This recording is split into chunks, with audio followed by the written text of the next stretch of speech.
ఓం yeah దేవీ సర్వభూతేషు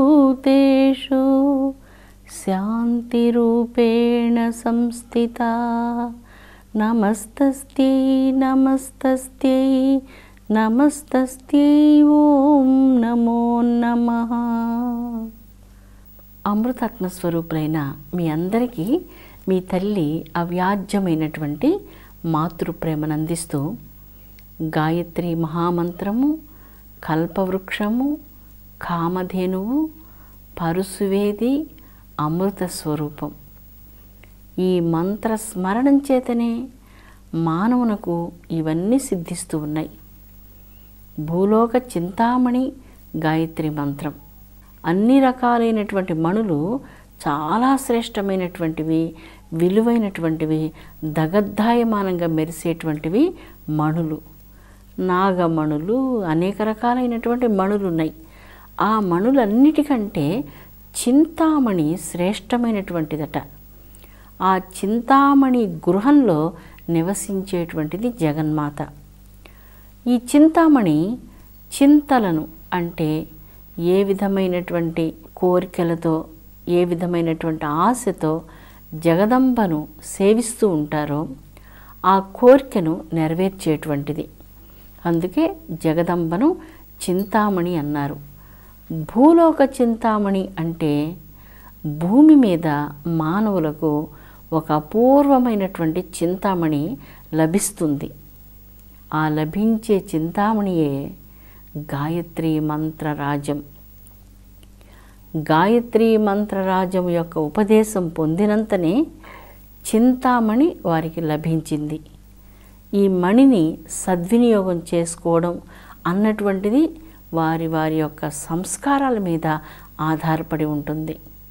కామధేను, గురు వశిష్ఠుల వద్ద కామధేను ఉన్నది.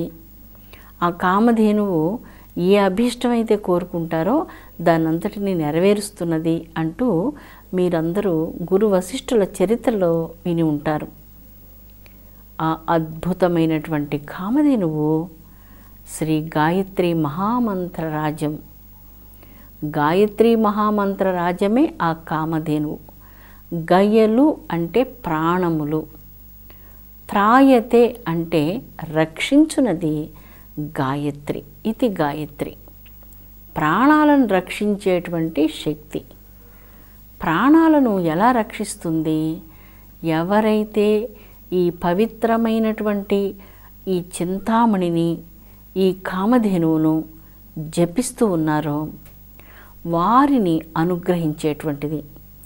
వారి శరీరంలో ఉన్నటువంటి సూక్ష్మ చైతన్య కేంద్రాలను శక్తివంతం అనరించేటువంటిది, కాంతివంతం అనరించేటువంటిది, అభీష్ట సిద్ధిని ప్రసాదించేటువంటిది గాయత్రి మంత్రరాజము. అందుకే గాయత్రి మంత్రాన్ని కామధేనువు అని చెప్తున్నాం. సర్వ అభీష్టాలను అనుగ్రహించేటువంటి ధేనువు. ధేనువు అనగా గోమాత. కామం అంటే ఇక్కడ అభీష్ట సిద్ధిని ప్రసాదించినటువంటిది అని అర్థం. ఏ అభీష్టాన్నైతే కోరుకుంటూ ఈ సాధనను సాగిస్తారో వారికి ఆ అభీష్టాన్ని అనుగ్రహించడమే కాకుండా అవ్యాజ్యమైనటువంటి తన యొక్క దయను జగన్మాత ప్రసాదించి ఈ జన్మలో సమస్త కర్మలను దూరీకృతమనరించి వారికి మోక్ష సామ్రాజ్యాన్ని ప్రసాదించే దయామయురాలు గాయత్రి తల్లి. అటువంటిది గాయత్రి మంత్రరాజము. అందుకే ఈ మహామంత్రరాజంలో అనేక దివ్యమైనటువంటి అపురూపమైన మంత్రరాజాలు, సప్తకోటి మహామంత్రాలు ఇందులో అమరి ఉన్నాయి. పరుసువేది అంటారు, మీ అందరికీ తెలుసు, ఫిలాసఫర్ స్టోన్ అంటారు దాన్ని. ఆ పరుసువేది మణిని సోకినంతనే ఎటువంటి లోహమైన అంటే ఇనుము కానీ ఇతర లోహాలు కానీ బంగారంగా వెంటనే మారిపోతాయి. చాలా విచిత్రంగా ఉంది. అటువంటిది పరుసువేది మణి. అయితే గాయత్రి మహామంత్ర రాజాన్ని జపించినంతనే హృదయం చాలా పవిత్రంగా, పరుసువేది మణిని సోకినంతనే ఏ లోహమైన బంగారంగా మారినట్లుగా గాయత్రి మంత్రాన్ని జపించినంతనే హృదయం గాయత్రి స్వరూపంగా అపారమైన ప్రకాశంతో, దైవపు చైతన్యంతో, కోటి సూర్య ప్రకాశమానమైనటువంటి వెలుగుతో నిండిపోతూ ఉన్నది. అట్టిది గాయత్రి మంత్రం. అందుకే గాయత్రి మంత్ర పఠనం పరుసువేది మణి వంటిది. పవిత్రమైనటువంటి ఆ గాయత్రి మంత్రాన్ని జపించినంతనే పరుసువేది మణిని సోకి లోహం ఏ విధంగా పవిత్రమైనటువంటి స్వచ్ఛమైన సువర్ణంగా మారుతుందో అదేవిధంగా గాయత్రి మంత్రరాజ్యాన్ని జపించినటువంటి భక్తుని అంతరంగం గాయత్రిమయమైపోతుంది. సాక్షాత్ ఆ భక్తుడు గాయత్రి స్వరూపుడవుతూ ఉన్నాడు. అందుకే ఏదైతే మనం ఒక విత్తనాన్ని మనం నాటుతూ ఉన్నామో కొంతకాలం తర్వాత ఆ విత్తనం యొక్క మొలకను మాత్రమే మనం పొందగలం. ఆ మొలక పెద్దదైన తర్వాత దాన్నే మహావృక్షంగా మనం పొందగలం. ఏ కర్మనైతే మనం చేతులారా చేస్తూ ఉన్నామో అటువంటి కర్మ ఫలాన్ని మనం పొందగలం. అయితే బహుజన్మలుగా మనం ఎటువంటి విత్తనాలైతే నాటి ఉన్నామో అంటే కర్మలను స్వయంగా తెలిసి తెలియకుండా కావాలని ఇలాగ మనం చేసినటువంటి కర్మల యొక్క ఫలాన్ని తల్లి సమస్త దుష్కర్మలన్నిటినీ నశింపచేసి సత్కర్మల ఫలాన్ని ప్రసాదించేటువంటి దివ్య కారుణ్యమూర్తి శ్రీ గాయత్రి తల్లి జగన్మాత. అటువంటి సత్కర్మల ఫలాన్ని ప్రసాదిస్తుంది. దుష్కర్మలను వినాశనమరించేటువంటి మహాశక్తి గాయత్రీదేవి. వేదవిధులు గాయత్రి మంత్రాన్ని కల్పవృక్షము అంటారు. ఎందువల్ల కల్పవృక్షం అంటున్నారు? గాయత్రి మంత్రాన్ని శ్రద్ధతో, భక్తితో, విశ్వాసంతో ఎప్పుడైతే మీరు జపిస్తూ ఉన్నారో మీరు కంటికి గోచరం కాని ఒక పవిత్ర కల్పవృక్షం క్రింద కూర్చొని ఉన్నారు అని అర్థం. ఈ పవిత్రమైనటువంటి కల్పవృక్షం ఉచితము, అవసరము, మీకు ఏదైతే ముఖ్యమై ఉంటుందో అటువంటి వాటన్నిటినీ, ఆ కోరికలన్నిటినీ నెరవేరుస్తూ ఉంటుంది. కనుక గాయత్రి మంత్ర రాజ్యాన్ని కల్పవృక్షము అంటున్నారు వేదవిధులు. అంతేకాదు బ్రహ్మవేత్తలు గాయత్రి మంత్రాన్ని అమృతత్వము, సుధ అంటున్నారు. ఎలాగ సుధ అమృత స్వరూపమైంది గాయత్రి? జననం, మరణం ఇది ఒక అద్భుతమైనటువంటి చక్రం, సంసార చక్రం. జగజ్జనని యొక్క చక్రం నిత్యమైనటువంటి చక్రం, సత్యమైనటువంటిది, అజరామరమైనటువంటిది, శాశ్వతమైనటువంటిది. జనన మరణ సంసార చక్రంలో కష్టపడుతున్నటువంటి తన సంతానాన్ని ఆదుకునేందుకు అమ్మ హస్తాలు ఎప్పుడూ సిద్ధంగా ఉంటాయి, అనవరతము సిద్ధంగా ఉంటాయి. ప్రతి నిమిషము అమ్మ చేతులు ఆదుకుంటూనే ఉన్నాయి. అమ్మ చేతులతో స్వయంగా ప్రతి జీవికి ఆహారాన్ని ప్రసాదిస్తుంది. తన ఒడిలో ప్రతి జీవికి నిద్రను ప్రసాదిస్తుంది. జీవుల యొక్క సకల అవసరాలన్నీ తల్లే తీరుస్తుంది. అయితే నిరంతరం ఈ జనన మరణ చక్రం యొక్క ఈ సుడిగుండంలో పరిభ్రమిస్తున్నటువంటి జీవులను తనను ప్రార్థించినటువంటి వారి ఎడల దయామయురాలైనటువంటి తల్లి ఆ జనన మరణ చక్రం నుంచి తొలగించి వారికి అమృతత్వాన్ని ప్రసాదిస్తున్నది. కనుక సుధా, అమృత స్వరూపిణి. అమృతత్వాన్ని అనగా మోక్షాన్ని ప్రసాదించేటువంటి తల్లి. జన్మ, మృత్యు, జర ఇటువంటివన్నీ లేనటువంటి స్థానం ఏదైతే ఉన్నదో అటువంటి దివ్యస్థానానికి చేయి బట్టి తీసుకుని వెళ్ళేటువంటి తల్లి. ఆ స్థానం ఎక్కడ ఉన్నది? ఆ స్థానం మన శరీరంలోనే బైందవ స్థానంలో ఉన్నది, అంటే బ్రహ్మరంధ్రంలో ఉన్నది. ఒక్కొక్క చక్రాన్ని చేయబట్టుకు నడిపిస్తూ తల్లి కుండలిని స్వరూపిణిగా, షట్చక్రాలను దాటించి సహస్రార కమలంలో బైందవ స్థానంలో స్వస్వరూప జ్ఞానాన్ని, బ్రహ్మానంద సుఖాన్ని ప్రసాదించి జనన మరణ సుడిగుండంలో నుంచి తనను ప్రార్థించేటువంటి వారిని రక్షిస్తున్నది కనుక అమృత స్వరూపిణి అంటూ వేద విధులు, బ్రహ్మవేత్తలు అమ్మను కొనియాడుతున్నారు. జగన్మాత పరుసువేది, తాకినంతనే ఎటువంటి లోహమైన బంగారంగా మారినట్లుగా ఈ మంత్రాన్ని జపించినంతనే ఎటువంటి కఠినమైన హృదయమైన, ఎటువంటి మహాపాతకాలు తెలిసి తెలియకుండా చేసినప్పటికీ పరుసువేదిని స్పర్శించినంతనే ఎటువంటి లోహమైన బంగారంగా మారినట్లుగా జగజ్జనని యొక్క గాయత్రి మంత్రరాజ స్మరణం చేత, జపం చేత, ధ్యానం చేత సాధకుడు సాక్షాత్తు గాయత్రి స్వరూపుడవుతున్నాడు. అనగా అతని యొక్క భౌతికమైనటువంటి సకల తత్వాల నుంచి విడివడ చేసి అంతరంగ ప్రపంచంలోనికి ఆత్మను కేంద్రంగా ప్రసాదించి అద్భుతమైనటువంటి వికాసాన్ని తల్లి అనుగ్రహిస్తుంది. అంతరంగ వికాసాన్ని, జ్ఞాన వికాసాన్ని, పరిపూర్ణమైనటువంటి ఆత్మ వికాసాన్ని అనుగ్రహిస్తుంది. అమృతపు స్వరూపిణి అన్నప్పుడు జనన మరణ చక్రం నుంచి తప్పిస్తుంది. భూలోక కామధేనువు అన్నప్పుడు మన గృహంలో నిరంతరం గాయత్రి మంత్రం జపిస్తున్నప్పుడు మన గృహంలో ఎవ్వరికీ కనపడకుండా ఒక కామధేనువు ఉన్నది. ఆ కామధేనువు మీరు జపించేటువంటి గాయత్రి మంత్రం. మీరు ఆ మంత్రం జపిస్తున్నంతసేపు ఎక్కడ కూర్చొని ఉన్నారు? కల్పవృక్షం క్రింద మీరు కూర్చొని ఉన్నారు. కామధేనువు మీలో ఉన్నది, కల్పవృక్షం మీ దగ్గరే ఉన్నది, ఆ అద్భుతమైనటువంటి పరుసువేదిమణి మీ దగ్గరే ఉన్నది. జనన మరణ సంసార చక్రాన్ని నుంచి దాటించేటువంటి పరమాద్భుతమైనటువంటి అమృతపు దివ్యమైన సుధ, దివ్యమైనటువంటి ఆ జగజ్జనని మీలోనే ఉన్నది, మీ ఆత్మగా విరాజిల్లుతున్నది.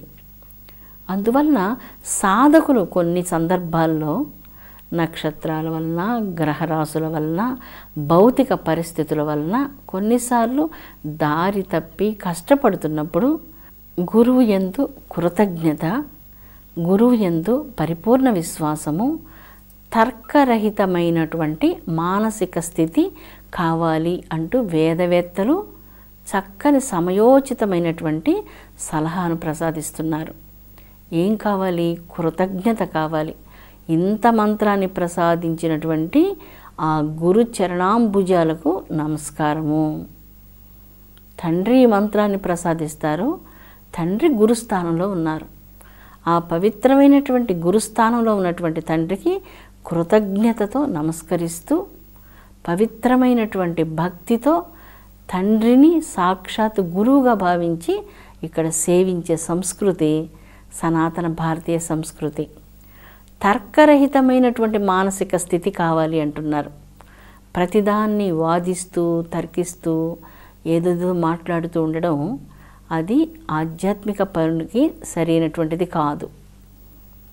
నిజమైనటువంటి ఆధ్యాత్మిక భక్తిలో ఉన్నటువంటి వారు గురువు దగ్గర కానీ, గురుతుల్యులైనటువంటి పెద్దల దగ్గర కానీ అధికంగా మాట్లాడలేరు. చాలా వినయంతో, అణకువతో, సహనంతో, ఓర్పుతో వారిచ్చేటువంటి అమూల్యమైనటువంటి ఆ జ్ఞాన ప్రసాదాన్ని తమ హృదయం అనేటువంటి పాత్రలో నింపుకుంటూ చాలా భక్తి వినయాలను కలిగి ఉంటారు. అదే ఇక్కడ వేదవేత్తలైనటువంటి బ్రహ్మజ్ఞానులైన ఋషులు మనకు తెలియజేస్తూ ఉన్నారు.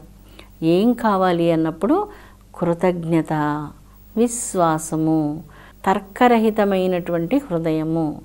అదా ఇదా ఏంటి అంటూ ఈ విధమైనటువంటి ఏ తర్కాలు లేకుండా, ఏ రెండవ ఆలోచన లేకుండా, ఒకే ఆలోచన, రెండవ ఆలోచన మనసు కలగడం లేదు. ఎప్పుడు మనస్సు గాయత్రి మంత్ర ధ్యానంతో పవిత్రంగా ఉంది. లోపల అంతరంగమంతా చాలా పవిత్రంగా ఉంది. శరీరంలో ప్రతి కణకణము పవిత్రంగా ఉంది. ప్రతి వాక్కు తల్లే పలుకుతున్నందువలన పలికడి ప్రతి పదము పారిజాతముగా.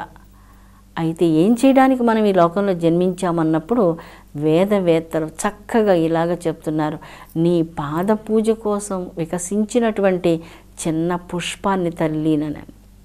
అమ్మ పాద పూజ కోసం వికసించినటువంటి చిన్న పుష్పాలు. అందుకే వేదవేత్తలైనటువంటి ఋషివరులు చక్కని మార్గదర్శనం చేస్తున్నారు లోకానికి. ఎలాంటిది ఆ మార్గదర్శనం? స్వచ్ఛమైనటువంటి అంతరంగంతో ప్రాతకాల సమయంలో ఎవరైతే నియమంతో, నిష్ఠతో, భక్తితో, కృతజ్ఞతతో, విశ్వాసంతో, తర్కరహితమైనటువంటి హృదయంతో, పవిత్ర భావాలతో గాయత్రి మంత్రాన్ని ప్రాతకాలంలో జపిస్తూ ఉన్నారో, జాజ్వల్యమానమైనటువంటి తేజస్సుతో, అపూర్వమైనటువంటి అంతఃకరణంలో శక్తితో, హృదయమంతా వెలుగులతో నిండిపోయి అలాంటి వారు సంఘాలంకార భూతులవుతారు అంటూ ఉన్నారు. సంఘానికి అలంకారప్రాయులు. సంఘంలో పెద్ద పెద్ద భవనాలు మనం కట్టినంత మాత్రాన దేశం, ప్రపంచం అందంగా ఉంటుంది. ఇప్పుడు మన ప్రపంచంలో సముద్రంలో కూడా పెద్ద పెద్ద భవనాలు కడుతున్నారు. సముద్రం మధ్యలోకి వెళ్ళి అక్కడ పెద్ద భవనాలు నిర్మిస్తూ ఉన్నారు. ఇదంతా బాగా ఉన్నది. కానీ ఆ భవనాల్లో అద్భుతమైనటువంటి ప్రపంచంలో సుందరమైన హృదయం, నిర్మలమైన హృదయం, స్వచ్ఛమైన అంతరంగం, పరమపావనమైనటువంటి స్వచ్ఛత, శీలం, ఆత్మశక్తి ఇవన్నీ కలిగినటువంటి వాళ్ళు అధికాధికంగా ఉన్నప్పుడు మానవ జాతి చాలా మంగళకరంగా ఉంటుంది. ఎంత సుందరమైనటువంటి బంగారపు భవనాల్లో మనం నివసించినా అందులో ఉన్నటువంటి వ్యక్తుల హృదయం స్వచ్ఛంగా లేనప్పుడు ఈ మానవ జాతికే మనం కళంకాన్ని ఆపాదించే వ్యక్తులుగా మిగిలిపోతాం. ఎప్పుడైతే మనం స్వచ్ఛమైనటువంటి అంతరంగంతో, పవిత్రమైనటువంటి దివ్య భావాలతో, ఆత్మీయతతో, హృదయంలో వెలుగుతో నిండిపోతామో అప్పుడే శ్రీరామచంద్రుణ్ణి ఏమని పిలుస్తారు మీకు అందరికీ తెలుసు, మర్యాదా పురుషుడు అని. జగత్తులో అటువంటి ఆదర్శమైనటువంటి మానవుడు ఎవ్వరూ లేరు. అంత ఆదర్శాలు కలిగినటువంటి వాడు, అన్ని దివ్య గుణాలు కలిగినటువంటి వాడు. అన్ని దివ్య గుణాలు మనకు లేకపోయినా అందులో కొన్ని దివ్య గుణాలైనా మనం సంపాదించుకోవాలి. ఎలా సంపాదించుకోగలం? గాయత్రి మహామంత్ర రాజ్యాన్ని జపించినందువల్ల మన కోపం స్థానంలో శాంతం వస్తుంది. మన అసహనం స్థానంలో చాలా సహనం కలుగుతుంది. అసహనం విషంతో సమానమైనప్పుడు సహనం అమృతంతో సమానము అంటూ మనకు ఉపనిషత్తులు తెలియజేస్తున్నాయి. అందుకని సహనం సముద్రం కంటే చాలా పెద్దది, సప్త సముద్రాల కంటే గొప్పది, చాలా లోతైనది అని చెప్తున్నారు. అంత పెద్దదైనటువంటి సహనం మనకు కలగదు. తొందరపడతాం, అసహనాన్ని ప్రకటిస్తాం. అయితే గాయత్రి మహామంత్ర రాజ్యాన్ని ఎప్పుడైతే మనం జపిస్తూ ఉన్నామో ఆ పవిత్ర మంత్రరాజ్యము మన జీవితంలో ఉన్నటువంటి సకల ఆటంకాలను తొలగించి, త అన్న బీజమంత్రంలో గణేశ గాయత్రి బీజమంత్రం, ఓం ఏకదంతాయ విద్మహే వక్రతుండాయ ధీమహి తన్నో దంతి ప్రచోదయాత్, సకల విఘ్నాలను, అలసత్వాన్ని, అనేక రకాలైనటువంటి తొందరపాటుతనాలను అన్ని వాటిని తొలగించి పవిత్రమైనటువంటి వాక్ సంపదను మనకు అనుగ్రహించి మన అంతరంగాన్ని ఆత్మీయతతో, పవిత్రమైనటువంటి వెలుగుతో నింపి మన జీవితానికి నిజమైనటువంటి అర్థాన్ని ప్రసాదించేటువంటిది గాయత్రి మంత్రం. 4 రోజులు మనం జీవించిన 4 తరాలకు మనుషులు మనల్ని గురించి గొప్పగా చెప్పుకునే విధంగా జీవించినప్పుడే అదే గొప్పదైన జీవితం, నిజమైనటువంటి జీవితం అన్నటువంటి ఒక సామెత ఉన్నది. అలాంటి జీవితం మనందరం గడపాలి. అటువంటి పవిత్రమైనటువంటి జీవితం, శుభప్రదమైనటువంటి జీవితం గాయత్రి తల్లి లోకంలో ఉన్నటువంటి తన సంతానానికి, సకల మానవులకు ప్రసాదించాలని అమ్మ పాదాలను వేడుకుందాం. అమ్మ, మానవాళిని తీర్చిదిద్దమ్మా.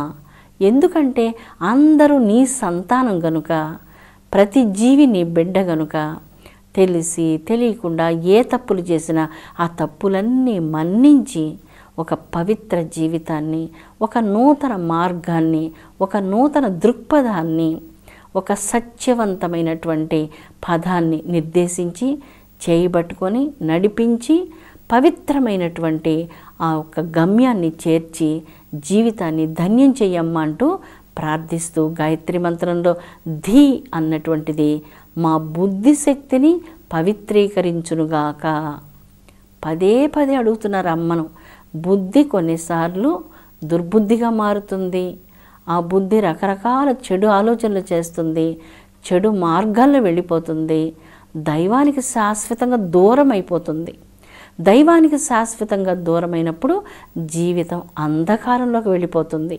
హే జనని గాయత్రి తల్లి, మా జీవితాన్ని దైవానికి దూరం చేయకు.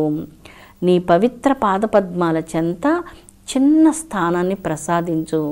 నిన్ను నిరంతరం ధ్యానించేటువంటి మహాభాగ్యాన్ని మాకు ప్రసాదించు. నీ మంత్ర జపాన్ని చేసేటువంటి శక్తిని అనుగ్రహించు అంటూ వేదవేత్తలు ప్రాతకాలంలో అమ్మను ధ్యానించేటువంటి వారు. పవిత్రమైనటువంటి మన భారతదేశం వేదకాలంలో చాలా స్వచ్ఛంగా ఉండేది. మనుషులకు అప్పుడు ఈ కుట్రలు, కుతంత్రాలు, మోసాలు, నాటకాలు ఇవన్నీ ఏమీ తెలియవు. నదులన్నీ చాలా శుభప్రదంగా స్వచ్ఛంగా, అప్పుడు ఫ్యాక్టరీలు ఇవన్నీ లేవు కదా, మరి అందువల్ల చాలా స్వచ్ఛంగా ఉండేవి, చాలా పవిత్రంగా ఉండేవి.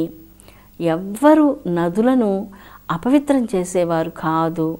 నది మీద మాతృభావన ఉండేది. ఒక వృక్షాన్ని చూస్తే ఆ వృక్షంలో తల్లి యొక్క నేత్రాలు వాళ్ళకి గోచరించేవి. ఏ వస్తువును చూచినప్పటికీ ప్రతి దాని యందు మాతృభావనతో మన్నన చేసేవారు. ప్రతి స్త్రీలను, ప్రతి వస్తువులను, స్థావర జంగమాత్మక సృష్టి సర్వంలో సకల చరాచర ప్రాణుల యందు దైవత్వాన్ని చూసే సంస్కృతి భరత సంస్కృతి, సనాతన దివ్య సంస్కృతి. ఆ సంస్కృతికి జీవనాడి గాయత్రి మంత్రం. గాయత్రి మంత్రం లేకపోతే భారతదేశం లేదు, భారతీయులు లేరు. గాయత్రి మంత్రం జీవనాడి.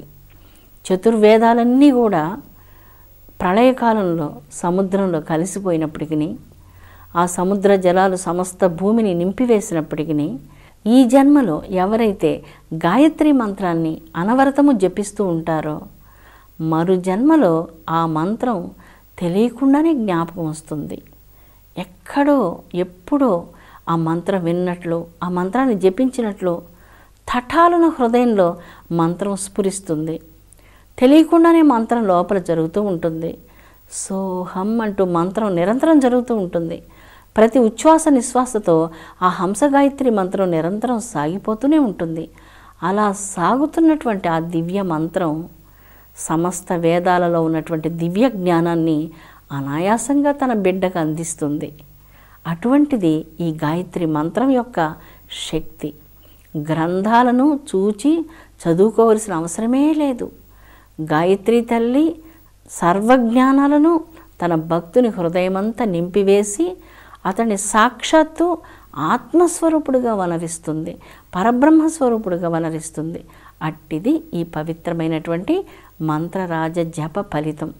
అమృతాత్మస్వరూపులారా, మన పవిత్రమైనటువంటి ఈ మానవ జగత్తంతా ఉత్తమోత్తములైనటువంటి పుణ్యమూర్తులతో నిండిపోవాలని, మానవ జగత్తుకు మంగళకరమైనటువంటి వెలుగును, ఆత్మీయతను పంచేటువంటి మాననీయులతో మానవ సమాజం కళకళలాడాలని, విశ్వంలో శాంతి వర్ధిల్లాలని మనఃపూర్వకంగా తల్లి పాద పద్మాలను భక్తితో వేడుకుందాము. ఓం శాంతి శాంతి శాంతి.